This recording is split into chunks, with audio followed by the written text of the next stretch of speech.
মানে রাজস্ব খাত থেকে 5 কোটি টাকা আর 10 কোটি টাকা দেবী দ্বারা না না না না, রাজস্ব খাত না, সব খাত মিলে আমার জেলা পরিষদের মাধ্যমে আপনার এলাকায় গেছে।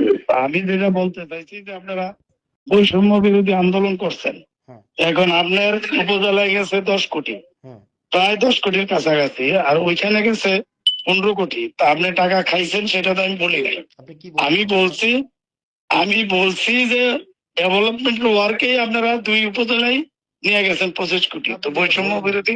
আপনি এটা না বলেন না, নাই। ওইটাই বলছি, এটা হয়তো না, মিডিয়াতে পুরোটা হয়তো আসে নাই আর কি, সেটা হইতে পারে। আপনার বাট বক্তব্য আমি আপনার বক্তব্য না আমি না, 5 বার শুনেছি। আমি মিন আমি মিন করতে চাইছি এটাই, তো এখন পুরা হোয়াট কথা ইজ হয়তো আসে ডাজ নাই। ম্যাটার, ম্যাটার ইজ সেটাই হোয়াট হ্যাভ ইউ সিন। সেটাই আপনি আপনি বলেন। খাইছেন সেটা আমি বলি নাই, আমি বলছি আপনার এলাকায় কাজের জন্যই নিছেন, কাজের ছাড়া তো, কাজ ছাড়া তো আর হবে না, কাজ করছেন, সেটাই বলছি। আমার সাংবাদিক